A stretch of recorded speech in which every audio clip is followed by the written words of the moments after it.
আল্লাহ রাসূল আল্লাহর হাবিব আরো বললেন, এই আমার সাহাবারা, এটা জ্যান্ত ছাগলকে জীবন্ত, বকরিকে জব না করে জীবন্ত অবস্থায় খাল ছাড়ালে যেমনটা হয়, একটা মহর্ষ মানুষের মৃত্যুর জাকান্দানি মৃত্যুর আযাবটা তেমন হয়। কত কষ্ট, কত আযাব, মরণের কত কষ্ট।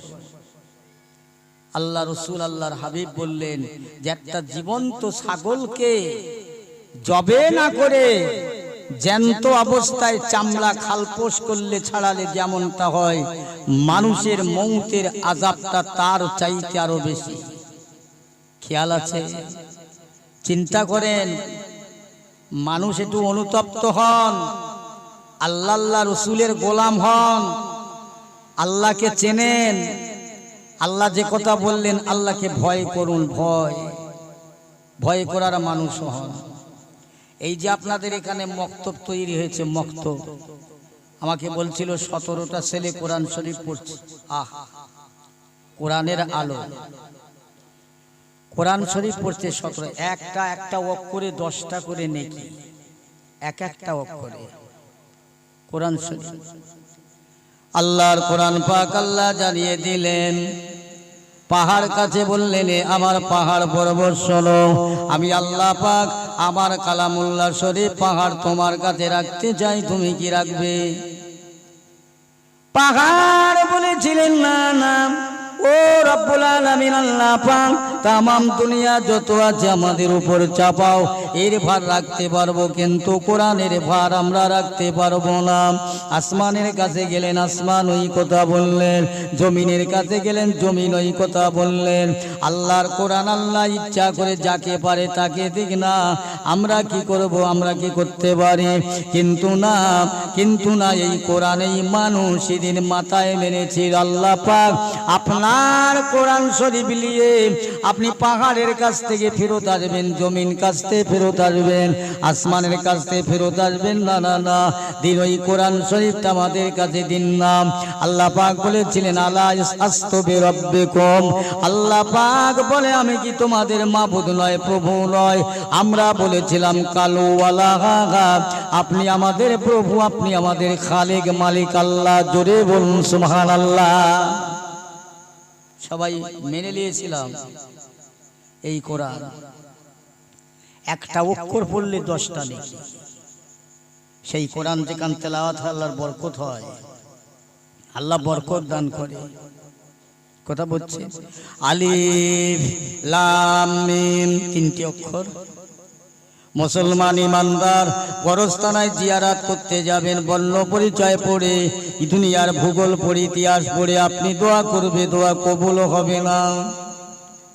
আল্লাহ পাকের কোরআন শরীফ 1.2 সূরা ইয়াসিন শরীফ, মুজাম্মিল শরীফ, সূরা রহমান শরীফ, সূরা হাসর শরীফ তেলাওয়াত করে আল্লাহ পাকের দরবারে দুটো হাত তুলে কাঁদবেন। আল্লাহ পাক জানিয়ে দিলেন, লা তাকনাতু মির রাহমাতিল্লাহ, ইন্নাল্লাহা ইয়াগফিরুয যুনুবা জামিয়া, ইন্নাহু হুয়াল গফুরুর রহিম।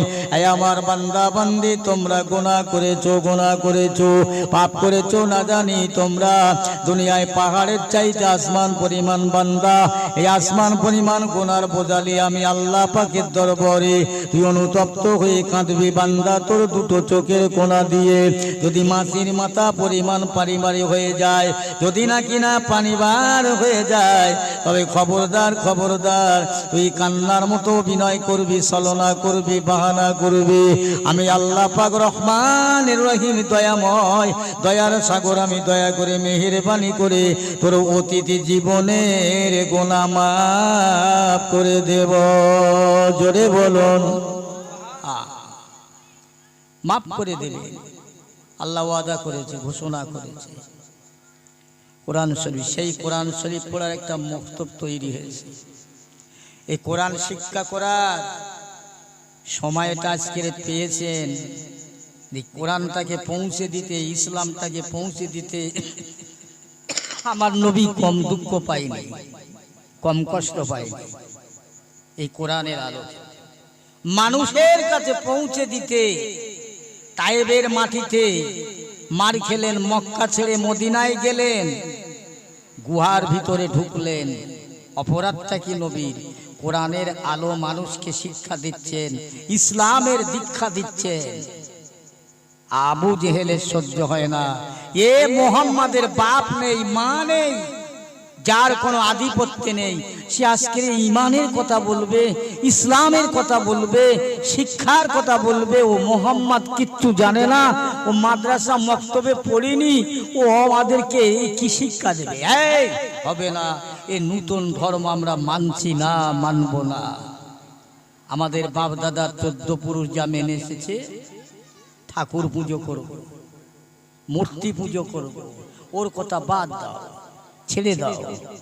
আল্লাহ নবীকে কষ্ট দেয়নি, যত কষ্ট দিয়েছে আল্লাহ তত আমার নবীকে সম্মান ইজ্জত বাড়িয়ে দিয়েছে। বলেন না সুবহানাল্লাহ। যত কষ্ট দিয়ে আল্লাহ কথা বলেন না, ওয়ালা তাহিনু ওয়ালা তাহজানু আনতুমুল আলাউলা ইন কুনতুম মুমিনিন। কোরআন শরীফ। এ বান্দা বান্দি, বান্দা বান্দি, গোনা করিস না, পাপ করি, অন্যায় করি, বান্দা শোন, তোরা আমার হয়ে যা, আমার হয়ে যা। আমি আল্লাহ পাক দুনিয়াতে তোদের বেইজ্জতি করব না, লাঞ্ছিত করব না, তোদের খাওয়া বন্ধ করব না, তোদের জিকির দায়িক আমি আল্লাহ, মান সম্মানের মালিক আমি আল্লাহ, তোদের ইজ্জতের মালিক আমি আল্লাহ। আমি আল্লাহ তোদের বাঁচাবো, এই দুনিয়ায় বাঁচাবো, বাঁচাবো, আল্লাহ আখিরাতে আল্লাহ পাক আমি তোমার জাহান্নাম থেকে বাঁচাবো। একমাত্র তোরা ইন কুনতুম মুমিনিন, 1 নম্বর মুমিন হয়ে যা। তামাম দুনিয়া তোর দুশ্মন হবে, শত্রু হবে, আমি আল্লাহ তোর বন্ধু হয়ে যাব। তোর একটা পশমের ক্ষতি করতে পারবে না, জোরে বলা যাবে না সুবহানাল্লাহ। আল্লাহ ওয়াদা করেছে, অঙ্গীকার করেছে, যা আমার রসুলকে তরিয়ে লিখি, তোদেরকে লেব। বুঝছেন? আজকে কোরআন শিক্ষা করার মক্তব তৈরি হয়েছে। আপনারা এই পর্যন্ত কোরআন শরীফ, ইসলাম, আলো কলমা আনতে এ পর্যন্ত আসতে কত কষ্ট হয়েছে। এ মহফিলে মানুষ বসতে চায় না, এ মহফিলে মানুষ আর দাম দিতে চায় না। কি হলো গো বাবা? দুনিয়া ছাড়তে হবে। একমাত্র খোদার কসম করে বলছি, আল্লাহ এবং আল্লাহ রসুল ছাড়া আমাদের কেউ নাই। এখানেও কেউ নাই, আখিরাতে কেউ থাকবে না, আল্লাহ আল্লাহ রসুল ছাড়া। বুঝেছেন? এই কোরআন শরীফটা আজকের দুনিয়ার বেটা ছেলে মেয়ে ছেলে পড়তে পারছে, কিন্তু কোরআন শরীফ যখন হয়েছিল কি কষ্ট করে পড়তে হয়েছিল। আবু জেহেল এক সময় এসে বলছে, এই তোমরা কি পারবে? আব্দুল্লাহর বেটা মোহাম্মদকে দুনিয়া থেকে বিদায় করে দেওয়ার মতো কেউ নাই? হ্যাঁ, আমি একটা মক্কার অধিপতি, অধিনায়ক, একটা লিডার, বাদশাহ, আর আব্দুল্লাহর বেটা যার কেউ নেই, সে আজকের নতুন ধর্ম প্রচার করবে আর আমরা ঘরে বসে থাকবো, তোমরা নাকে সর্ষের তেল দিয়ে ঘুমাবে। কি করতে হবে? বলে কি করতে হবে মানে ওকে জীবন্ত শেষ করে দিতে হবে, মারতেই হবে। হা হা। ওমর ছিল বিরাট আবু জেহেলের অন্তরঙ্গ মানুষ। তার 2 দিন আগে আমার আল্লাহর নবী দোয়া চেয়েছিলেন, দোয়া করেছিলেন, আল্লাহ হায় এই সময় হয় আবু জাহেল নাই, ওমরকে আল্লাহ হেদায়েত দিন, যাকে খুশি তাদের দ্বারা ইসলাম প্রচার প্রসারিত হয়। আল্লাহ বলছে, আমার হাবিব খবরদার, হেলে যাবে না, ওরা তোমাকে অনেক কিছু বলবে, তারপরেও তোমাকে ইসলামের প্রচারের দায়িত্ব তোমাকে দিলাম। হেদায়েতের মালিক আমি আল্লাহ, কেবলমাত্র তুমি উপদেশ দাও। এই উপদেশ দিতে গিয়ে মানুষের কাছে বেইজ্জতি হচ্ছে। আর আজকের এই মজলিসে শুনবার মানুষ হয় না। যা আমার হাবিব, আমি আল্লাহ তোমাকে তরিয়ে নেব, আমি তোমার সঙ্গেই আছি, তুমি যাও, তোমার দায়িত্ব দিলাম, এটা পালন করো, প্রচার করো। আবু জেহেলের অন্তরঙ্গ ওমর চলে যাচ্ছে, কথায় আমার রাসূলুল্লাহর মাথা কাটতে, মাথাটা কেটে নেবে, মেরে দেবে।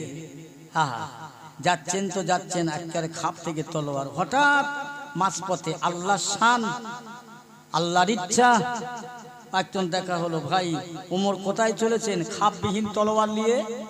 বলছে আব্দুল্লাহর বেটা মোহাম্মদের ঘরে। কেন? বলছে ওকে মারতে।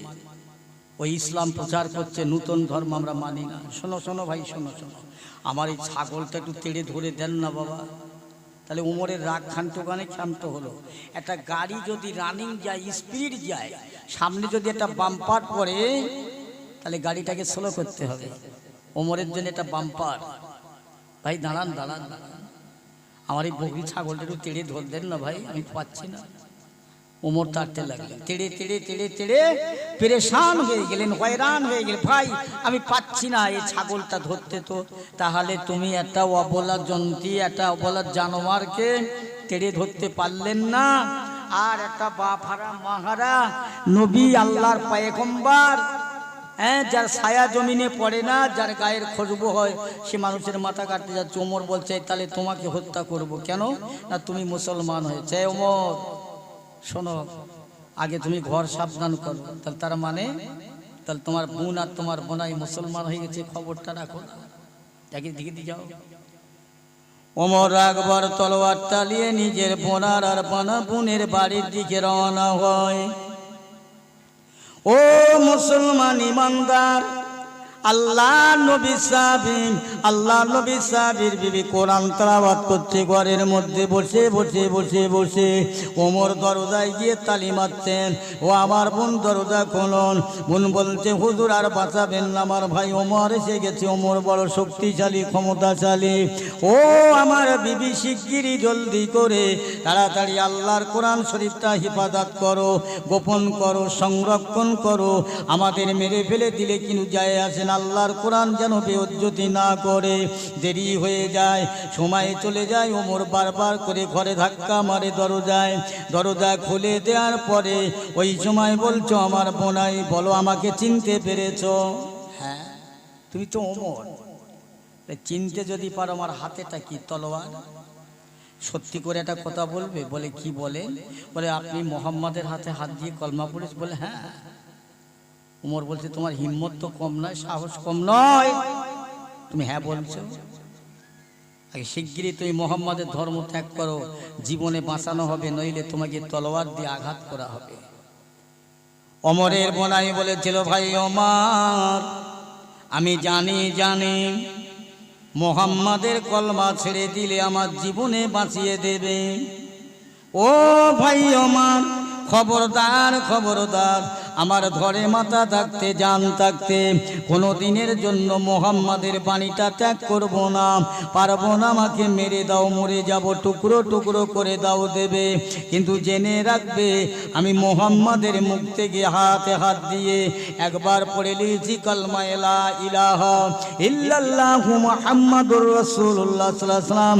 এই কলমাটা আমি ভুলে যাব না, আমার মরণ পর্যন্ত একবার জোরে বলা যাবে না সুবহানাল্লাহ। আমার মউত হয়ে যাবে তো ভুলে যাব না। কি করতে চান? ওমর রাগ সহ্য করতে পারলেন না, বোনাইকে আঘাত করছেন তলোয়ার দিয়ে। বোন গিয়ে ভাইকে পাঁজা করে ধরেন, ভাই মারবেন না, মারা যাবে পরের ছেলে, মারবেন না। বোনাইকে ছেড়ে বোনকে ধরে, আবার বোনাই গিয়ে বলে ভাই মেরো নাই, যে তোমার মায়ের পেটের বোন, তোমার অন্তরে একটু দয়া ময়া নাই, ভালোবাসা নাই, মারবেন না। আবার বোনকে ছেড়ে দিয়ে বোনাইকে ধরে। ওমর নিজের বোনাইকে তোমার মারলো, মারতে মারতে অজ্ঞান হয়ে গেল, বিমুখ হয়ে গেল, আর কোনো হুঁশ নাই, জ্ঞান নাই। ওই সময় ওমরের বোন বলছে ভাই ওমর, আপনি মুসলমান নয়, আমি মুসলমান, আপনি আমার মায়ের পেটের ভাই, আমি আপনার মায়ের পেটের বোন। তবে জেনে রাখো, আজকে তুমি বেদিন, আমি একজন মুসলমান, তোমার এই কথাটার উপরে আমি যেতে পারবো না। ওমর রাগতে এত রাগা রেগে গেলেন, বোনের গলা ধাক্কা দিয়ে ঠেলে ফেলে দিলেন, মুখ থুবড়ে পড়ে গেলেন, দাঁত ভেঙে রক্ত বার হচ্ছে। কি হবে? আল্লাহ নবী সাহাবীর বিবি বলছে ও ভাই ওমর, আমার দাঁত ভেঙে যাবে, শেষ হয়ে যাব, মরে যাব, জেনে রাখবে তোমার কলমা, তোমার কথা শুনে আমি কলমা ভুলে যাব না। ওমর বলছে বোন এক কাজ করো তো, এই তোমাদের কোরআন শরীফটা আমার কাছে দেবে? আমি একটু দেখবো, আমি যে এত মারা মারলাম, এত পেটাই দিলাম, আমার হাত দুটো অসাড় অবাস নিশার হয়ে গেল, অতএব তবু তোমরা কোরআনকে ভুলছো না, একটু আমাকে দেখাবে? না না, কোরআন তোমাকে দেখানো যাবে না। কোরআন হচ্ছে পাক পবিত্র, নাপাক অবস্থায় স্পর্শ করা যাবে না।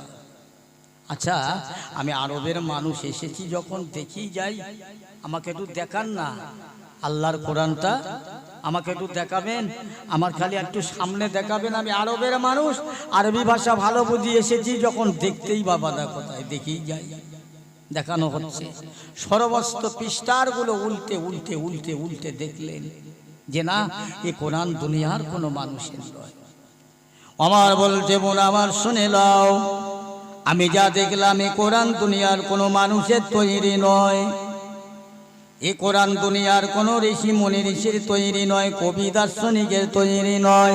এ কোরআন হলো আল্লাহ পাকের কালাম, খালেক মাবুদের মাওলার কালাম। একবার জোরে বলা যাবে না সুবহানাল্লাহ? মেনে নিন বাবু, আপনারা একটু সামনের দিকে আসেন না, একটু সামনের দিকে। ওই পিছনের লোকগুলো বসতে দেন, আপনারা সামনে আসেন, একটু আগে আসেন, একটু আগে আসেন। এটা একটু তকবীর দেই, আপনার তকবীর আওয়াজ দিতে দিয়ে চলে আসেন।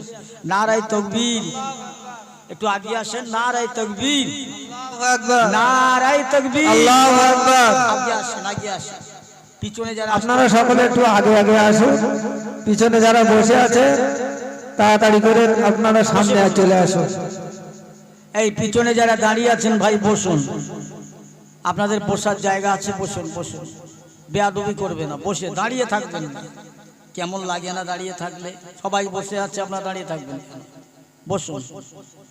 বাবা, আমি সেই ধরনের বক্তা নয় যে আপনাদের শুনিয়ে সন্তুষ্ট করব। আল্লাহ যেটুকু বলায় বলবো, আপনাদের কাছ থেকে দোয়া নিয়ে ফিরে চলে যাব। একটু বসে, তাহলে কি হলো? ওমর বলছে আমি কোরআন দেখেছি, আল্লাহর কালাম। বোন, একবার বলো তোমাদের নবীর খবরটা, তোমাদের রাসূলের খবরটা বলো না, কোথায় আছেনি? না ভাই, তুমি ছন্দ করছো, ছলনা করছো। না না, আমি ছলনা করছি না, আমি সত্যি সেই মহামনীষীর কাছে একটু যাব, দেখা করব।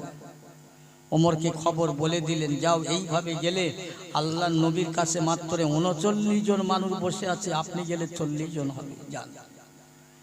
আজাদ ওমর ফারুক ওই সময় তলোয়ার চালিয়ে আস্তে আস্তে করে আল্লাহ নবীর দরবারের দিকে রওনা হয়। ও মুসলমান ইমানদার, আল্লাহওয়ালা গণেরাম, ওমর বারবার বারবার বারবার বারবার যেতে যেতে আল্লাহ নবী যে জায়গাটা আছে ওই জায়গাতে ঘরের দরজায় গিয়ে আঘাত করছেন, ঘামালেন। এমন সময় বলতে নবী সাহাবীরা, ইয়া রাসূলুল্লাহ, হাবিবাল্লাহ, যে ওমরের ভয়েতে চুরি করে গোপনে ঘরে দরজা দিয়ে কোরআন তেলাওয়াত করি আস্তে আস্তে, ইয়া রাসূলুল্লাহ, হাবিবাল্লাহ, সেই ওমর আজ আমাদের নিকটবর্তী, আর আমাদের বাঁচাবে না। আল্লাহ নবী বলছেন, সাহাবীরা, ও আমার সাহাবারা, দরজাটা খুলে দাও। ওমরের খবর যদি ভালো হয় তা ভালো, না হলে ওই ওমরের তলোয়ার নিয়ে ওমরকে হত্যা করে দেব। আল্লাহ রাসূলের কথা মতো সাহাবীরা দরজাটা খুলে দিলেন। আল্লাহ নবী সাহাবীর দিকে ওমর পায়ে পায়ে টুক টুক টুক টুক করে যাচ্ছে। যেই না আমার রাসূলুল্লাহর কাছাকাছি পৌঁছে গেলেন, আমার নবী, আপনার নবী, রহমতের নবী, মায়ার নবী উঠলেন। উঠে কিনা আল্লাহ নবী ওমরের হাত দুটো চেপে ধরলে, বাবা ওমর, আর কতদিন আমার কাঁদাবে বাবা, আর কত আমার অন্তরে জ্বালা দেবে বাবা, আর কত কষ্ট দেবে বাবা। ইয়া রাসূলুল্লাহ, হাবিবাল্লাহ, আমি আর আপনাকে জ্বালাতন করব না, জ্বালাবো না, কষ্ট দেব না। এখন আপনার কাছে আমার এই কথা, আমি ওমর যে অন্যায় করেছি আমার মাফ হবে কিনা বলুন। যদি নাকি মাফ না হয়, এই আমার তলোয়ার দিয়ে আমার মাথাটা কেটে দেন না। ইয়া রাসূলুল্লাহ,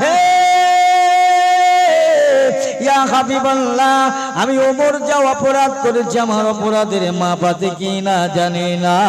ইয়া রাসূলুল্লাহ, আমার মাপ যদি থাকে আপনার হাতটা ধরে জনমের মতো কলমা শরীফটা পড়িয়ে দেন।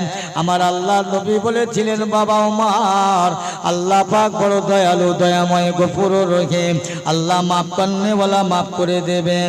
আমার রাসূলুল্লাহর হাতে হাত রেখে আজা তোমার ফারুক পড়ে নিলেন কলেমা লা ইলাহা ইল্লাল্লাহু মুহাম্মাদুর রাসূলুল্লাহ সাল্লাল্লাহু আলাইহি ওয়াসাল্লাম পড়ে নিয়ে আল্লাহ রাসূল বললে, বাবারা কাতার দাও, নামাজের সময় হয়ে গিয়েছে, নামাজ হবে। আজা তোমার বললেন, হুজুর এইভাবে নামাজ পড়া যাবে না, এইভাবে নামাজ পড়বো না, আজান দেয়া হবে, আজান দিতে হবে। বাবা ওমর আজান দিলে বেঈমান কাফেরের অত্যাচারের চাপ রয়েছে। বাবা ইয়া রাসূলুল্লাহ, হাবিবাল্লাহ, আমি ওমর যখন কলমা পড়েছি, মুসলমান হয়েছি, আমার সম্মুখে যদি কারো ক্ষমতা থাকে লড়াই করবে আমার সঙ্গে, আজকের রাতে নয়, চুরি করে নয়, গোপনে নয়, ঘরে বসে নয়, আজকের দিবালোকে কোরআন তেলাওয়াত হবে, আজান দেয়া হবে, নামাজ হবে। যেই না ওমর আজান দেয়া শুরু করলে আল্লাহু আকবার, আল্লাহু আকবার বলে মক্কা মদিনা মানুষেরা, আরবের মানুষেরা, মেয়েরা কাতারে কাতারে, পালে পালে, দলে দলে, যে ওমরের ভয়েতে মানুষ যেতে পারতেন না, সেই ওমর যখন গিয়া আজান দিয়েছে আর মানুষ চুপ করে থাকলো না, দলে দলে, পালে পালে, কাতারে কাতারে আমার রাসূলুল্লাহর হাতে হাত দিয়ে ঈমানের কালমা পড়েছেন। জোরে বলুন সুবহানাল্লাহ। যে ওমর একটু আগে ছিল কি কাফেরের সঙ্গে, একটু রাসূলুল্লাহ আল্লাহর হাবিব দোয়া করেছিলেন, আল্লাহ পাক আবু বকর গাজায় আবু জেহেলকে নয় ওমরকে হেদায়েত দিন। আমার নবীর সাহাবীরা বলে, ভাই ওমর, আপনার তকদির ভালো, আপনার নসিব ভালো, আপনার তকদির ওয়ালা, আপনি নসিবেওয়ালা। আল্লাহর নবী গত দুদিন আগে দোয়া করেছিলেন, আল্লাহ পাক ভাই ওমরকে নাই আবু জেহেলকে, আল্লাহ ওমরকে নাই আবু জেহেলকে হেদায়েত দিন। আল্লাহ পাক আপনার দোয়া, আল্লাহর নবীর দোয়াটা আপনার জন্য কবুল করেছে। মুসলমান ইমানদার, ভালো করে শুনেলাম কোন নবীর কথা বলছি আমি। আমার ভাইরাম, আল্লাহর নবী মানুষ হতে লাগলো, দাদু আব্দুল মুত্তালিব দুনিয়া থেকে যখন বিদায় হয়ে যায়, চাচা আবু তালেবের কাছে লালন পালন হয়। চাচা আবু তালেব বৃদ্ধ হয়ে গেছে, বুড়ো হয়ে গেছে, মারা যাবে, ইন্তেকাল হয়ে যাবে, মরণের বিছানায় শুয়ে পড়েছে। আমার রাসূলুল্লাহ গিয়ে বলতে, চাচা যান, আপনি আমাকে লালন পালন করেছেন, গালে তুলে খাইয়েছেন, কোলে করে নিয়েছেন, কাঁধে করে নিয়েছেন, ঘুমা চুমা খেয়েছেন। চাচা যান, চাচা যান, একবার অন্তত পড়ে লাও কালমা লা ইলাহা ইল্লাল্লাহ মুহাম্মাদুর রাসূলুল্লাহ, তোমার বলতে লাগবে না।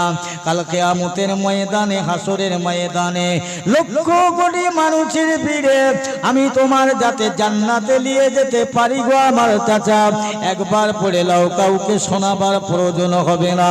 ওদিকে আবু জেহেল মাতার কাছে দাঁড়িয়ে বলছো, আবু তালেব ভাইপোর মাথায় পড়ে, ভাইপোর চক্রান্ত পড়ে যেন আমাদের বাপ দাদার 14 পুরুষের ধর্মের মাথায় পা দিও না, ঠেপ দেবীর পূজাটা সর্বনাশ করো না।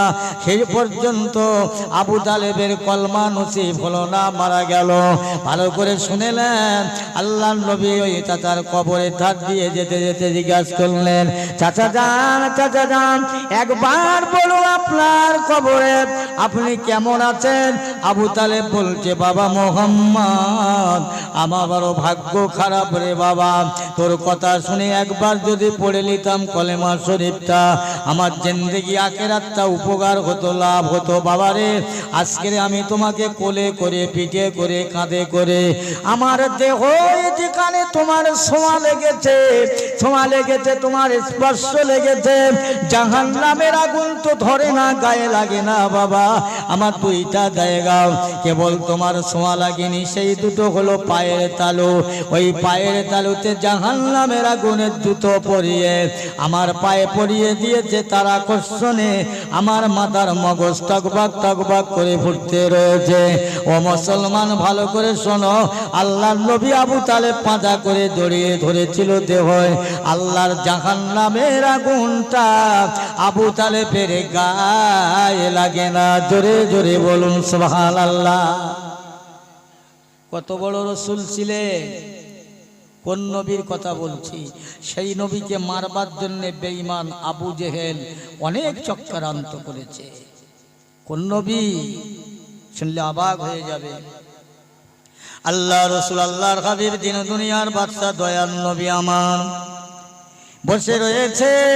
সাহাবী হুজুররা এসে বললেন, ইয়া রাসূলুল্লাহ, হাবিবাল্লাহ, আপনি একবার বলুন, আল্লাহ পাক আপনাকে সৃষ্টি করেছেন বন্ধু করে, আপনাকে আল্লাহ দোস্ত করেছে, আপনি বলুন আপনার সাথে আল্লাহর কি সম্পর্ক, আল্লাহর সাথে আপনার কি সম্পর্ক আছে, একটু শুনি আমরা। সাহাবীদের কপাল, আমার নবী হলেন বক্তা, সাহাবীরা শ্রোতা। আল্লাহ রসুল বলতে, শোনো, সর্বপ্রথম আমি রসুল্লাহ আমার নূরকে যখন পয়দা করেছে, নূরকে পয়দা করার পরে তারপর দুনিয়ায় যাবতীয় সবকিছু আমি আল্লাহ পাকের যখন জিকির করতে লেগেছিলাম, আমি তখন মায়ের গর্ভে আসেনি, দুনিয়ায় আসেনি। ইতিপূর্বে জিবরাইল আলাইহিস সালাম এসে উপস্থিত। আসসালামু আলাইকা ইয়া রাসূলুল্লাহ, হাবিবাল্লাহ। ওয়া আলাইকুম আসসালাম জিবরাইল। কি মনে করে, হুজুর একটু বলবেন আপনার বয়স কত আর আমার বয়স কত? আল্লাহর নবী বলছেন, জিবরাইল তুমি বলো তোমার বয়স কত? বলে, হুজুর আমি বয়সের ঠিক সংখ্যা না দিতে পারলে আমি কিছুটা নিদর্শন বলতে পারি। বলো। ইয়া রাসূলুল্লাহ, হাবিবাল্লাহ, আমি জিবরাইল আলাইহিস সালাম দেখতাম আল্লাহর আকাশে, আল্লাহর আল্লাহ একটা নূরের তারা উদিত হতো। ওই তারাটা আমি একবার দেখতে পেতাম, দেখতে দেখতে 70,000 বছর পার হয়ে যেত। আবার যখন দেখতে পেতাম না, 70,000 বছর আমি দেখতে পেতাম না। এইভাবে আমি জিবরাইল সালাম দেখতে দেখতে দেখতে দেখতে ওই তারাটা একবার নয়, দুবার নয়, আমার জিন্দেগিতে 72,000 বার দেখেছিলাম। একটু জোরে বলা যাবে না সুবহানাল্লাহ? আর একটু জোরে হয় না সুবহানাল্লাহ? 72,000 বার। এ জিবরাইল তারাটার মাঝে কি দেখতে পেতেন? ইয়া রাসূলুল্লাহ, হাবিবাল্লাহ, ওই তারাটার মস্তকে একটা টুপি দেখতে পেতাম, ওই তারার গলায় একটা মোতির মালা, দুই কানে দুটো দুল দেখতে পেতাম। এত জ্যোতির্ময়। আমার নবী বলেছিলেন, ও জিবরাইল, ওই তারা দেখেছ, ওই তারাটা অন্য কোনো তারা নয়, ওইটা হলো আমি নবী মুহাম্মদুর রাসূলুল্লাহ সাল্লাল্লাহু আলাইহি ওয়াসাল্লাম। আমার মাথায় যে টুপিটা দেখতে পেতেন, আমার আলী, আমার জামাত, আমার সাহাবী, জানো না আল্লাহ পাক আমাকে ইলমের শহর করে বানিয়েছে, আর ইলমের শহরের দরজা করেছে আলীকে। ও বাবা শুনে নাও, আমার গলায় যে মোতির মালা দেখতে পেতে, ওই মালাটা আমার জান্নাতি ফাতেমা।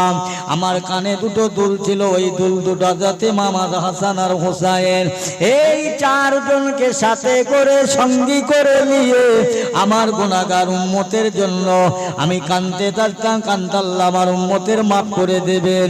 আমি তখনো পর্যন্ত উম্মতের জন্য কেঁদেছি। একবার জোরে বলা যাবে না সুবহানাল্লাহ? আমি তখনও কেঁদেছি, মায়ের পেটে তখনও আসেনি। উম্মতের জন্য আল্লাহ আমার উম্মতের উপায় কি হবে? আজও কাঁদছে, কিয়ামত পর্যন্ত মদিনার মাটিতে নিচে শুয়ে কাঁদবে। আমার ভাইরা, সাহাবায়ে রাসূলরা বলেন, হুজুর আপনি বলুন আল্লাহর সাথে আপনার কিছু সম্পর্ক? এ আমার সাহাবীরা, আমার আল্লাহ পাক পরওয়ারদিগারে মাওলা আমাকে যখন নূর করে জ্যোতি করে বানিয়েছে, আল্লাহ পাক আমাকে বন্ধু করে হাবিব করে বানিয়েছে। আমি আল্লাহ পাকের তাসবিহ তেলাওয়াত করতে লাগলাম। ভালো করে শুনে নাও, আল্লাহর নবী বলছেন আমি প্রথমে তাসবিহ পড়তে লাগলাম সুবহানাল্লাহ সুবহানাল্লাহ, 1 নয় 2 নয় 70,000 বছর সুবহানাল্লাহ পাঠ করলাম। আবার পাল্টে নিলাম আলহামদুলিল্লাহ আলহামদুলিল্লাহ, এটাও 70,000 বছর পাঠ করলাম। আবার পাল্টে নিয়ে আল্লাহু আকবার আল্লাহু আকবার, এটাও 70,000 বছর পাঠ করলাম। এই 3 সাথে 2,10,000 বছর আমি আমার আল্লাহর জিকির করেছিলাম। জোরে বলুন, জোরে বলেন না সুবহানাল্লাহ। কি বাবু কষ্ট হচ্ছে আপনাদের নাকি? তাহলে 2,10,000 বছর আল্লাহর নবী তখন মায়ের গর্ভে আসেননি, জিকির করেছে। সাহাবারা রূপত প্রশ্ন করেন ইয়া রাসূলুল্লাহ হাবিবাল্লাহ, আপনি এত জিকির করলেন কেন? তখন তো আপনি বেগুনাহ মাসুম নিষ্পাপী। ও সাহাবীরা, আল্লাহ পাক এমন একটা জামানা বানাবেন, এমন একটা সময় বানাবে আমার আখিরি জামানার উম্মতেরা তারা দুর্বল হবে, কমজোর হবে, গুনাহগার হবে, বদকার হবে, সিয়াকার হবে। আমি রাসূলুল্লাহ তাই জিকির করছি, জিকির করে করে এই জিকিরে যা নেকি হবে, ফায়দাকে আল্লাহ পাক যা সওয়াব দেবে, কাল ময়দানে মহাশরে মিজানের পাল্লা টাঙিয়ে এই সব নেকি আমার গুনাহগার উম্মতের যাদের নেকির পাল্লা হালকা হয়ে যাবে, এই সব সওয়াবগুলো তুলে দিয়ে আমার উম্মত যাতে জাহান্নামে না যায়, আমার উম্মত যাতে আমার সাথে আল্লাহর রহমতের জান্নাতে যায়, আমি এই জন্যে 2,10,000 বছর জিকির করেছিলাম। 1-2 বছর নয়, 2,10,000 বছর। নবী তখন দুনিয়ায় আসেননি, আসার আগে ও সাহাবীরা শোনো শোনো, আল্লাহ পাকের তাসবিহ পড়ার পরে আমার আল্লাহ এত খুশ হয়ে যায়, আমার আল্লাহ এত রাজি হয়ে যায়। ও মুসলমান, দুনিয়ায় যা কিছু করবেন নেক কাজ, নেক আশা, নেক উদ্দেশ্য নিয়ে আল্লাহকে খুশি করার জন্য করো, আল্লাহকে রাজি করার জন্য করো। দুনিয়ার মানুষের লোকের জন্য নয়, পাহা দেবে এই জন্য নয়, প্রশংসা করবে এই জন্য নয়, মানুষ আমার ভালো বলবে এই জন্য নয়, কেবল মাত্র তোমার ইবাদতে তেলাওয়াতে তাসবিহতে তোমার আল্লাহ যদি খুশি হয় তবে না তোমার লাভ হবে, তবে লাভ হবে। তোমার আল্লাহ যদি তোমার ইবাদতে খুশি হয় তাহলে ইবাদতটা কার্যকারী হবে। আল্লাহ নবী বলেন সাহাবীরা, আমি যখন আল্লাহ পাকের তাসবিহ পড়লাম, আমাকে আল্লাহ পাক আমাকে বড় ভালোবেসে মহব্বত করে হাবিব বলে ডেকে উঠেছেন। আমি রাসূলুল্লাহ ওই সময়ে যখন আমাকে হাবিব বলে ডেকে উঠলেন, আমি আর থাকতে পারলাম না, আমি পড়তে লাগলাম লা ইলাহা কেউ নাই ইল্লাল্লাহু, আল্লাহ ছাড়া। জোরে বলুন সুবহানাল্লাহ। নবী নিজে বলছে লা ইলাহা কেউ নেই ইল্লাল্লাহু, আমার আল্লাহ ছাড়া। আল্লাহ তো আছে, লা ইলাহা না থাকবে, আল্লাহ আছে। আমার রাসূল বলছেন সাহাবীরা, আমি পড়তে লাগলাম লা ইলাহা ইল্লাল্লাহ লা ইলাহা ইল্লাল্লাহ লা ইলাহা ইল্লাল্লাহ। এই কথাটা যখন পড়তে লাগলাম, আমার আল্লাহ নিজে বলছে মুহাম্মাদুর রাসূলুল্লাহ মুহাম্মাদুর রাসূলুল্লাহ। আল্লাহ বলে ভাই আমার হাবিব গো, আপনি যেমন বলছেন লা ইলাহা ইল্লাল্লাহ, আমি আল্লাহ ছাড়া আপনার কেউ নাই, আমি আল্লাহ বলছি মুহাম্মাদুর রাসূলুল্লাহ, আপনি বন্ধু, আপনি আমার হাবিব ছাড়া আমি আল্লাহর কেউ নাই। একবার জোরে বলা যাবে না সুবহানাল্লাহ? বুঝলেন? নবিয়ানা মজলিস তো বটে, দুটো নবীর কথা বলে যাচ্ছি। এবার আসুন, নবী কেমন নূরের নবী। আম্মা জান আয়েশা সিদ্দিকা রাদিয়াল্লাহু তাআলা আনহা ঘরে আছে, হুজুর মাগরিবের নামাজ পড়তে যাচ্ছেন মসজিদে নববী শরীফে। হুজুর আজকে নামাজটা পড়ে একটু জলদি করে আমার বাড়ি আসুন, একটু কাজ আছে। আমরা যখন হাটে বাজারে যাই, আমাদের ঘরের গিন্নিরা জিজ্ঞেস করবে কোথায় যাচ্ছ? বাজারে। তা বাজারে যাচ্ছ, একটু তাড়াতাড়ি ফিরো না। এই তুমি মেয়ে ছেলে মানুষ, ঘর কন্যা মানুষ, তুমি ঘরে থাকবে, আমরা কখন আসবো কখন যাব সেটা আমাদের ব্যাপার, বলি না? আল্লাহর নবী ওটা বললেন না, রসুল বলছেন ইনশাআল্লাহ। নামাজ কালাম পড়ে সাহাবা হুজুরদেরকে ডেকে বলছে, বাবা তোমরা সব যে যার বাড়ি চলে যাও, নিজের বিবি বাচ্চার কাছে চলে যাও, আমি রসুল্লাহ একটু ঘরে যাচ্ছি, আমার কাজ আছে। ঘরে আসলেন, আল্লাহ রসুল আল্লাহর হাবিবকে বসার জায়গা দিলেন, বসলেন। আম্মা জান আয়েশা মা জননী কি করছেন? হুজুরের ঘরের দরজা জানালা সব বন্ধ করছেন। আল্লাহ রসুল বলছেন, আয়েশা কি ব্যাপার? হুজুর মনে নেবেন না, কিছু দুঃখ নেবেন না, আমাকে মাফ করবেন। কি হয়েছে? ইয়া রাসূলুল্লাহ, হাবিবাল্লাহ, আপনি মদিনার মেয়েদের আমি আয়েশার কাছে পাঠিয়ে দেন মশলা ফতোয়া নেবার জন্য। হ্যাঁ, ও আয়েশা, তুমি তো মুহাদ্দিস মুফতি সাহেব, 6 লক্ষ হাদিসে পাকের হাফেজা, 30 পারা কোরআন শরীফের হাফেজা, তুমি তো মুফতি সাহেব মুহাদ্দিস সাহেব, তুমি তো ফতোয়া দেনেওয়ালার যোগ্যতা, তাই তো পাঠিয়েছি। মেয়েদের ফতোয়া লওয়ার মতো প্রয়োজন আছে, দরকার আছে। ইয়া রাসূলুল্লাহ, হাবিবাল্লাহ, এই জন্য আমি আয়েশা, আমার পরনের শাড়িটা ছিঁড়ে গিয়েছে, ছিন্ন ছিন্ন হয়ে গিয়েছে, আমি আয়েশাকে মাফ করবেন ইয়া হাবিবাল্লাহ। আমি আপনার ঘরে দিনের বাগে সেলাই করতে পারি না, ওরা আসে, যদি ওদের সামনে আমার ছেঁড়া কাপড়টুকু সেলাই করে, আপনার বিবেকে আঘাত লাগবে, ইজ্জতে আঘাত লাগবে, সম্মানে আঘাত লাগবে। ইয়া রাসূলুল্লাহ, ইয়া হাবিবাল্লাহ, আমি আয়েশা এই জন্য রাতের বাগে সেলাই করব, আমার লম্প জ্বালাবার মতো তেল নাই, বাতি নাই। ইয়া রাসূলুল্লাহ, আমার ভরসা আছে, বিশ্বাস আছে, আস্থা আছে। আমি আয়েশা জানি আপনি আমার ঘরে বসে থাকবেন, আপনার দুনসারা দিয়ে নূর চমকাবে, নূর চমকাবে, আপনার নূরে নূরে নূরে নূরে আমি আয়েশার ঘরটা নূরে আলোময় আলো হয়ে যাবে। ওই নূরের আলোতে আমার সূচের ছিদ্রটায় সুতোটা পরিয়ে নিয়ে আমি আয়েশার পরনার সেনা শালিটাকে সেলাই করব। ইয়া রাসূলুল্লাহ, আমার বিশ্বাস আছে, আপনি বসুন না। আল্লাহ রসুল বসে গেলেন, কিছুক্ষণের মধ্যে আমার রাসূলুল্লাহর ঘরটা নূর নূর নূরালা হয়ে গেল, নূরে নূরে উজ্জ্বল হয়ে গিয়েছে। আম্মা জান আয়েশা বলছে, আমি আমার সূচের ছিদ্র দেখতে পেয়ে সুতোটা পরিয়ে নিয়ে আমি ছেঁড়া কাপড়টুকুনি আমার নূরে রাসূলুল্লাহর নূরে জ্যোতিতে সিঁড়ির সেলাই করেছিলাম। একবার জোরে বলা যাবে না সুবহানাল্লাহ? সেই রসুলের কথা। আমার বক্তব্য কি ছিল? জি, আল্লাহর নবীর বড় কষ্ট আছে, বড় মেহনত আছে, সাহাবাদের মেহনত আছে, কষ্ট আছে। তবে আজকের কোরআন এই পর্যন্ত এসেছে, এমনি আসেনি, এমনি নয়। আল্লাহ রসুল আল্লাহর হাবিব, দিন দুনিয়ার বাদশা দয়াল নবী হাবিবুল্লাহ, মক্কার একজন কোন জায়গায় পাহাড় এলাকায়, বালিয়ার কাকরের পাথরের দেশ, ওই দেশে হুজুর সিজদায় মাথা রেখে প্রাণ করে কাঁদছে, আল্লাহ আমার উম্মতের উপায় কি হবে, আল্লাহ আমার উম্মতের উপায় কি হবে।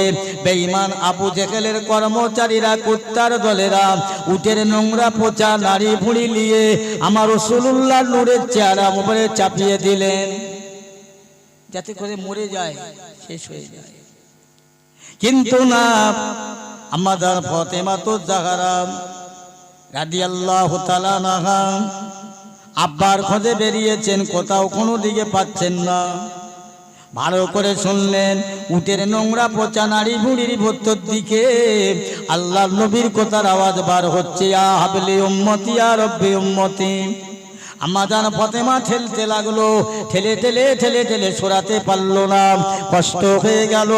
আল্লাহর কাছে দুটো হাত পেতে বলছেন, আমার আল্লাহ, আমি ফাতেমা আর সহ্য করতে পারলাম না। আল্লাহ, আপনার হাবিবকে, আপনার রাসূলকে এরা এত অত্যাচার করে, এত বিচার করে, আমার আব্বা জানের আল্লাহ, এদের ধ্বংস দাও, এদের ক্ষতি করে দাও, আসমানি বালা দাও, জমিনের গজব দিয়ে দাও। আমার নবী সেই সময় রহমতি কুদরতি ক্ষমতায় বেরিয়েছে, আম্মা জান ফাতেমার হাত দুটো ধরলেন, মা হাত দুটো নামিয়ে নাও, না জানি আল্লাহ পাক যদি দোয়া কবুল করে আল্লাহর দিন আমি কোথায় প্রচার করব মা। ওরা আমাকে চিনলো না, জানলো না, ওরা না চিনে না জেনে ওরা আমাকে আঘাত করেছে মা, আমি ওদের জন্য বদদোয়া চাইব না। আল্লাহ পাক নিষেধ করেছে, আমার বদদোয়া চাওয়ার কথা বলে নাই, বদলা নেবার জন্য আমাকে পাঠায় নাই।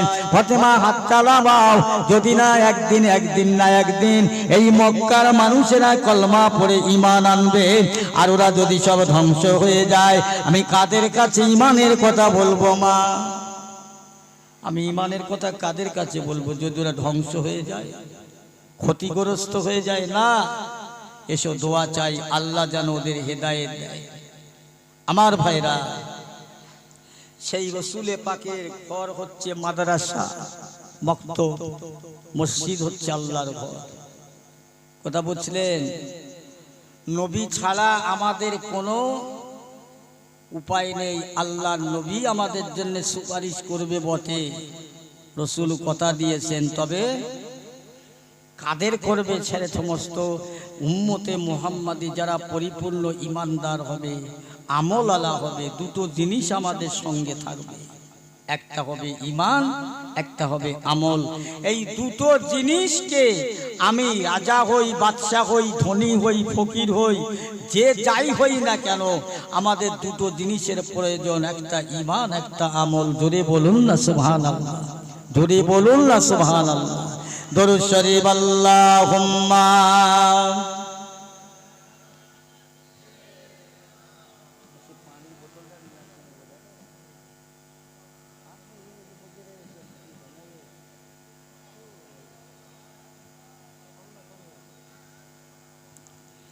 হইতাম যদি ফুলের মালা, খুশবু ভরা গোলাপে,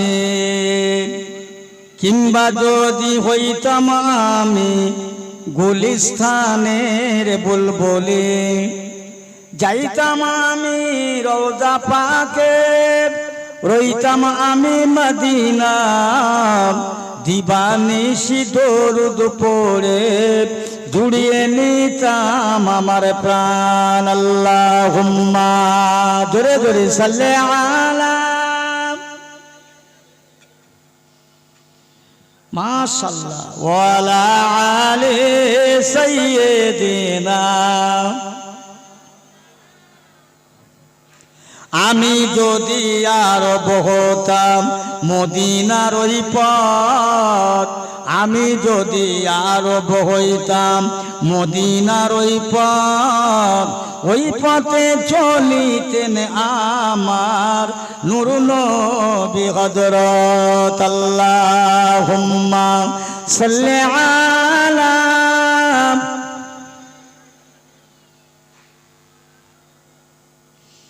ওয়ালা আলি সাইয়্যিদিনা। ভাইজান আমার, আল্লাহকে ভয় করতে বলছিলাম, আল্লাহকে ভয় করবার কথা। ভয় করেছিলেন হযরত নূহ আলাইহিস সালাতু ওয়াস সালামের জামানাতে। নূহ আলাইহিস সালাম, আমি আলেমদের মুখে বারবার শুনেছি যে আল্লাহ পাক ওনাকে বয়ে দিয়েছিল 900 বছর। মাত্রে 39 জন মানুষ, কেউ বলেছে 60 জন মানুষ হেদায়েত হয়েছে, তার বেশি হয় নাই। আল্লাহ নবী হযরত নূহ আলাইহিস সালামকে আল্লাহ হুঁশিয়ার করে দিলেন, এ নবী নূহ, দুনিয়ায় প্লাবন দেব, ভালো করে শোনেন, দুনিয়াতে প্লাবন দেব, তুফান দেব, পাহাড়ের উপরে 70 গজ পানি বৃদ্ধি হবে। নূহ আলাইহিস সালাম বলেন, আল্লাহ আমি, তুমি একটা কিস্তি বানাও, কিস্তি পানির উপরে ভেসে বেড়াবে। কিস্তি মানে বিশাল বড় তৈরি করলেন। ওখানে এলাকার মানুষ সব ভেবে চিনতে নিল, জালেম বাদশা তো বলছে, এ নূহুর খেয়ে কাজ কাম নেই, এখানে না দরিয়া না সাগর, এখানে কিস্তি বানিয়েছে, ভাসাবে কোথায়? কিস্তি নামের এটা পায়খানার টাট, এই নেহুর কিস্তিতে পায়খানা করে ভর্তি করে দাও। জালেম বাদশার হুকুম, একজন যদি পায়খানা করা বাদ থাকে তাকে সমাদৃত করা হবে, কারারুদ্ধ করা, অন্ধকার ঘরে রেখে দেওয়া হবে জীবনের মতো।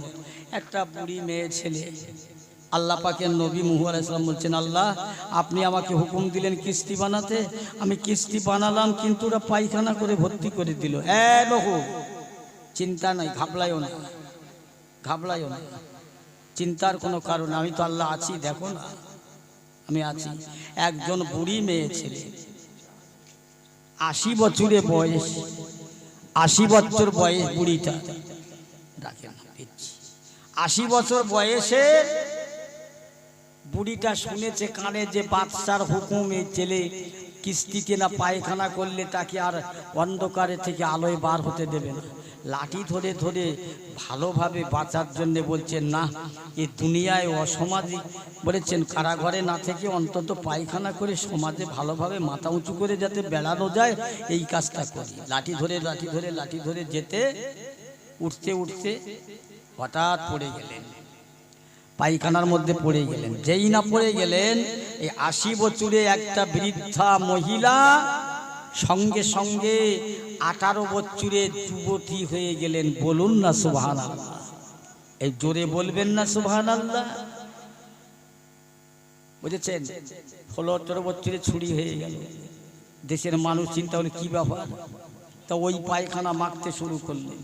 কুষ্ঠবেদী, যার জনম রোগ সারে না, কানকালা, চোখন্ধ সব সেরে যাচ্ছে, আর দুধ পায় না, আর পায়খানা নেই। শেষের বেলা কিস্তি ধুয়ে পানি করে বোতলে করে নিয়ে চলে যাচ্ছে। আল্লাহ বলছেন, এই নুহু, দেখলি আল্লাহ তোমারই মক করো, তোমার সব কিছু।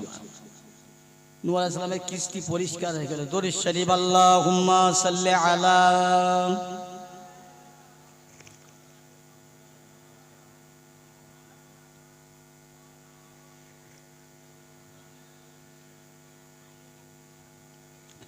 আমার ভাইরা দোস্তেরা, নূহ আলাইহিস সালামের কিস্তি পরিষ্কার, আল্লাহ পেলাবন দিচ্ছে, দেবেন। তার আগে রাস্তা দিয়ে যেতে যেতে দেখছেন একটা বুড়ি মহিলা, ওই খাজুর পাতা দিয়ে, ছাওয়া খাজুর পাতা দিয়ে ঘেরা এরকম ঘর, তার ভিতরে বসে তসবিহ পড়ছে। নূহ আলাইহিস সালাম ওখানে গিয়ে বলছে, বুড়িমা কি খবর, এখানে ঘর বাড়ি নেই? না হুজুর। তো কোথায় থাকবেন? দুনিয়াতে প্লাবন হবে। বলছে, বাবা তুমি কে? বলছে, জামানার পয়গম্বর আমি নূহ আলাইহিস সালাম। বাবা তোমার আল্লাহ তো আমার কিস্তি বানাবার হুকুম দিয়ে কিস্তি বানিয়েছি, যারা আমার কথা শুনবে, আল্লাহর কথা শুনবে, তারা ছাড়া আর বাদ বাকি লোক একটা উঠতে পারবে না। বাবা তোমার কিস্তিতে আমাকে একটু লিও। নূহ আলাইহিস সালামের জামানায় কিস্তি তো প্লাবন হয়। বৃষ্টি হতে হতে আল্লাহর আসমান থেকে বৃষ্টি হয়, জমিন থেকে পানি ওঠে। নূহ আলাইহিস সালামের বিবি বললে, হুজুর এত পানি জ্বলন্ত আগুন থেকে উঠছে, আসমান থেকে হচ্ছে। ও মুসলমান, আল্লাহর নবী নূহ আলাইহিস সালাম সমস্ত মুসলমানদের ডাক দিলে উঠলেন। নূহুর বেটা কেনান উঠছেন না, আপনারা সব কিছু জানেন, আমি বেশি কথা বলবো না। তারপর প্লাবন থেমে গেল, বুড়ি মেয়েটার কথা মনে হয়ে গেল। এসে দেখলে ওই জায়গায় ওই বুড়ি মেয়ে ছেলেটা বসে তসবিহ পড়ে। আল্লাহ নবী নূহ আলাইহিস সালাম বলতে লাগলেন, মা কেমন আছো? মা ভালো আছো? হ্যাঁ হুজুর ভালো আছি বাবা, ভালো আছি, আল্লাহ ভালো রেখেছে। তো বাবা তুমি যে বললে প্লাবন হবে, কোন দিন হবে, কবে হবে? কি কোন দিন হবে, কবে হবে? মানে প্লাবন তো শেষ হয়ে গেল, দুনিয়ার একটা জীব জানোয়ার বেঁচে নাই। পাহাড়ের ওপরে 70 গজ পানি বৃদ্ধি হয়ে গেল। অতএব আপনি বলছেন আমি জানি না বাবা কবে হলো প্লাবন, কোন দিন হলো, একটু ঠান্ডা পানির হাওয়া বাতাস আমার গায়ে লাগলো না। জোরে বলুন সুবহানাল্লাহ। বুড়িটা কার ছিল? আল্লাহ, আল্লাহর ভয় অন্তরে ছিল, আল্লাহ আল্লাহ করেছিল। আল্লাহ এত প্লাবন দিলেন, এসে দেখছেন বুড়িমা অক্ষত অবস্থায় বসে আছে। আমরা মুসলমান, আমাদের ভিতরে সেই আল্লাহর ভয় থাকবে। ও মুসলমান ইমানদার, তাই আমি আপনাদের কাছে বলতে চাই, অনেক কথা বলবো না, আপনাদের কাছে একটাই কথা বলে যাব, কোরআনের মক্তব তৈরি করেছেন, কোরআনিয়া মাদ্রাসা তৈরি করেছেন। এই কোরআনিয়ার মাদ্রাসার ছেলেরা যখন বাড়ি থেকে বার হয় মসজিদ মাদ্রাসায় যাবার জন্য, আল্লাহর ফেরেশতারা নূরের পায়ার মাদ্রাসা পর্যন্ত বিছিয়ে দেয়। ওই নূরের পায়ারের উপর দিয়ে বাচ্চারা হেঁটে হেঁটে মাদ্রাসায় যায়। ওই মাদ্রাসায় আল্লাহর বান্দিরা ছোট ছোট বাচ্চারা যখন কোরআন তেলাওয়াত করবে, এই গ্রামের কবর গোরস্থানে যত আছে, তামাম দুনিয়াবাসীর মানুষ যত আছে, এই কোরআনের আওয়াজে, কোরআনের তেলাওয়াতের কারণে, তেলাওয়াতের বিনিময় ওই জিন্দা মুর্দা মানুষের কবরে আল্লাহ শান্তি দেবেন, জিন্দা মানুষের জন্য আল্লাহ রুজিতে বরকত দেবেন। জোরে বলুন সুবহানাল্লাহ। একটু জোরে বলেন না সুবহানাল্লাহ, আর একটু জোরে বলেন না সুবহানাল্লাহ। নারে তাকবীর। এই তো হুজুর আমরা আছি, আপনি বলেন না, আমরা আছি।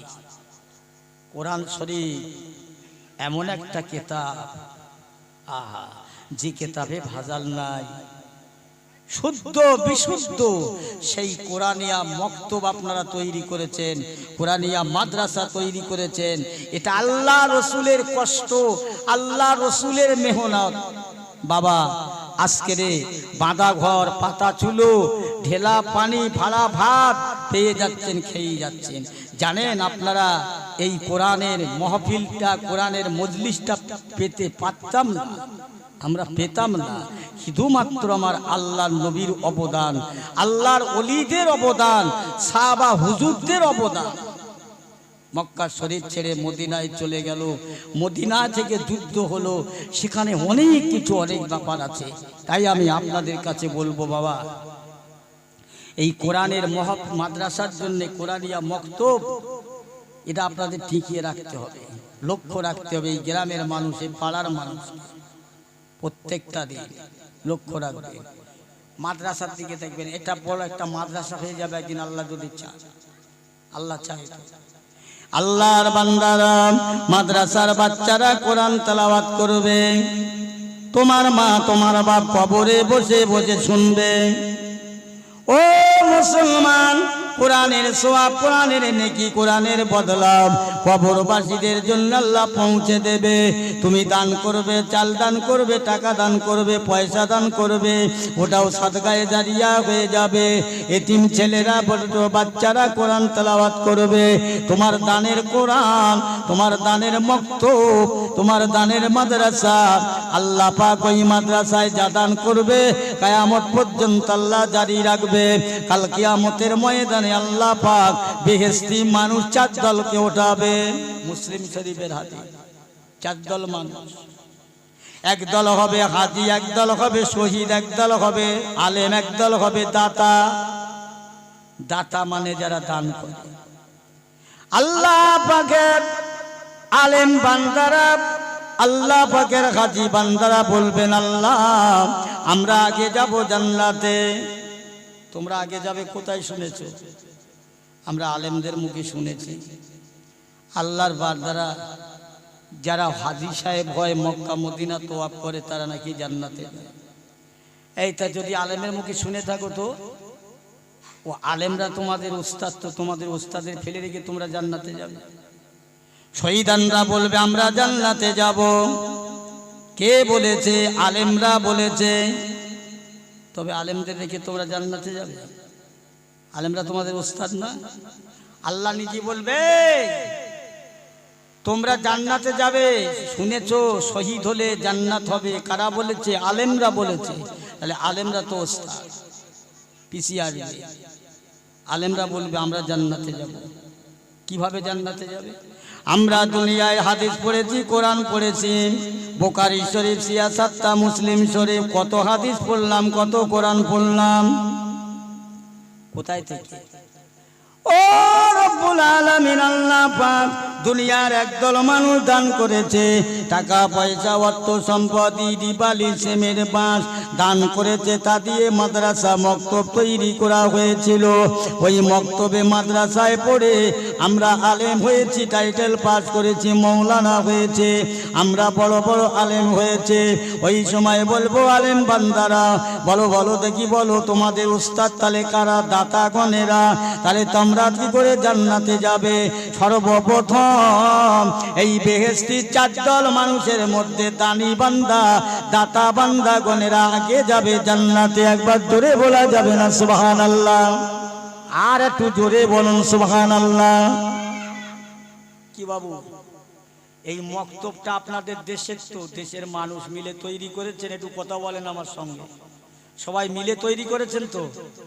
তাহলে একজন কেউ করেনি, সবাই মিলে যখন করেছেন তাহলে এটা আরো একটু বড় আকারে করা হবে। মাদ্রাসার আমাকে বলছিলেন কমিটির লোক যে হুজুর এই মক্তবের ছাদ হবে, আপনার ঘরের ছাদ হবে, আপনার বাড়ির ছাদ হবে, আর এই মক্তবের ছাদ দুটো ছাদ আলাদা, দুটো ছাদ আলাদা। বাবু আমি সংক্ষেপ করব আস্তে আস্তে আমার বক্তব্য। কমিটির ছেলেরা বলছেন হুজুর আপনি একটুখানি বলবেন আমাদের বক্তব্য যাতে ভালো হয়। 17টা ছেলে কোরআন শরীফ তেলাওয়াত করছে, কতটা ছাত্র পড়ছে আমার সঙ্গে বলছিল, 86 জন ছাত্র পড়ছে। ওহ মাশাআল্লাহ, গত সপ্তাহে 17টা ছেলে একসঙ্গে কোরআন শরীফ পড়েছে। মা বাপের মন ভরে যাবে, দেশের লোকের মুখ উজ্জ্বলা হবে, বুঝেছেন? গর্ব করেন, গর্ব করেন যে আমরা কোরআন শিখতে পাই না, আমাদের ছেলেগুলো অন্তত শিখুক, বাচ্চাগুলো শিখুক, নাতি পোতাগুলো শিখুক।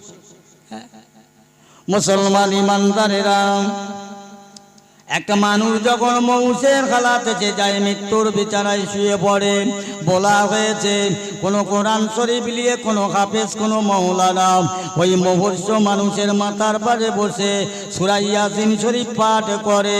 মৃত্যুর জাকানদানি থেকে 3টি নাজাত পায়। 1 নম্বর মুহূর্ত মানুষের যত পানির তৃষ্ণা হয়, এত পানির পিপাসা হয়, সূরা ইয়াসিন শরীফের বিনিময়ে পানির তৃষ্ণা মিটে যাবে।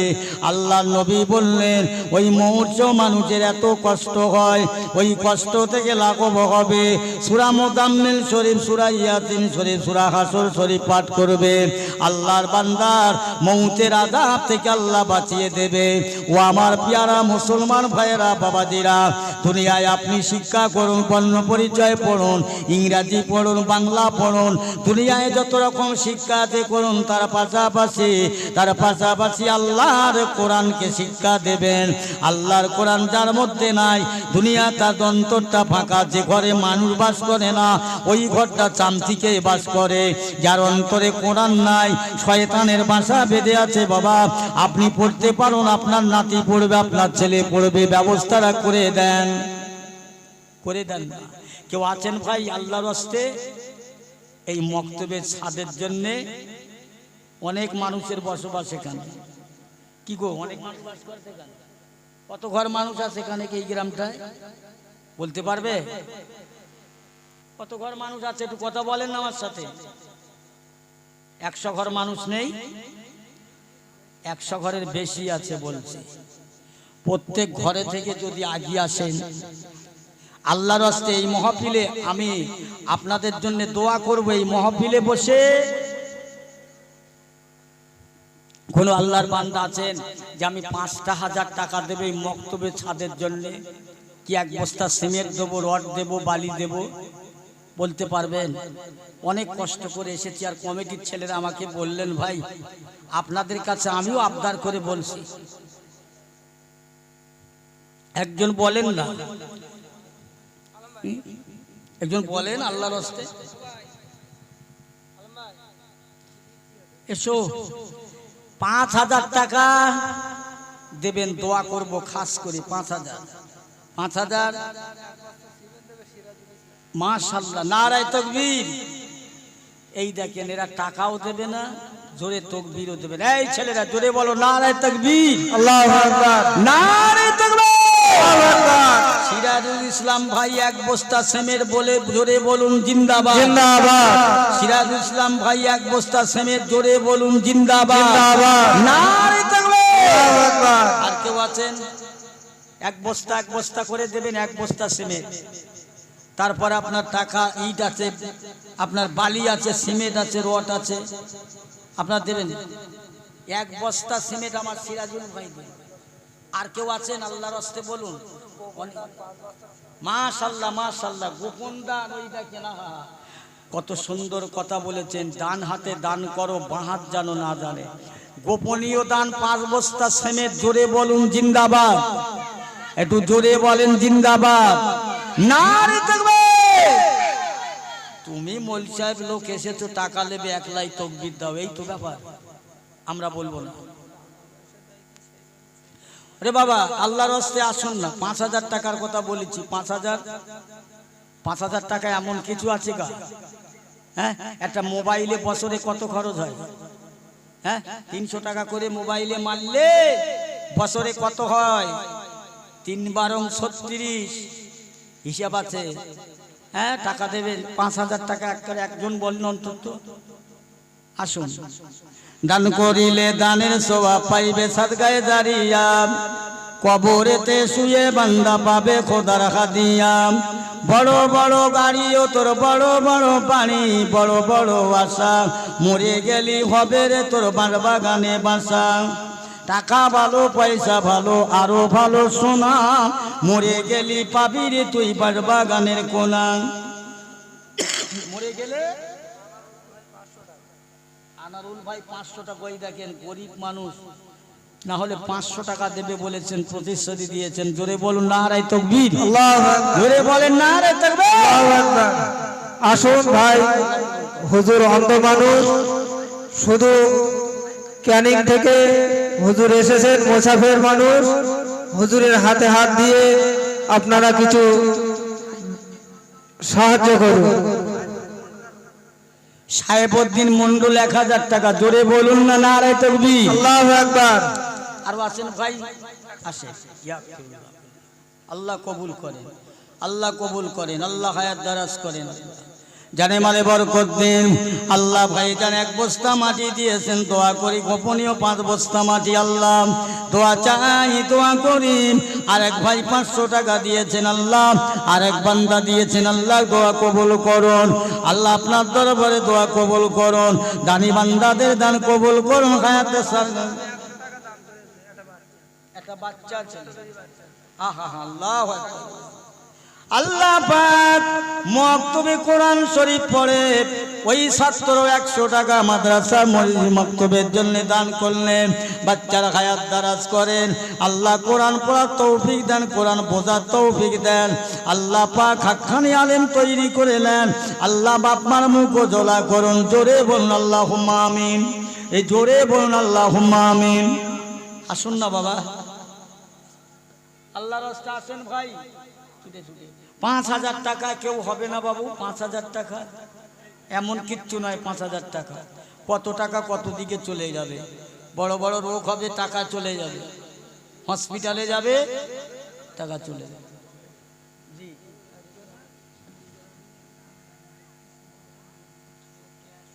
মাশাআল্লাহ মাশাআল্লাহ মাশাআল্লাহ। আল্লাহ কবুল করুন। আমার আম্মা জান শোকতজান বিবি আল্লাহ মক্তবের জন্য মা জননী 2000 টাকা নগদে দান করেছেন। আল্লাহ এ দান কবুল করুন। আল্লাহ সংসারে সুখে শান্তিতে বাস করান। আল্লাহ রোগ ব্যাধি বালাই হেফাজত করুন। কিয়ামতের ময়দানে মাহশরের আম্মা জান আয়েশার সঙ্গে ফাতেমার সঙ্গে হাসর নাসর করাবেন। জোরে বলুন আল্লাহুম্মা আমিন। জোরে বলেন আল্লাহুম্মা আমিন।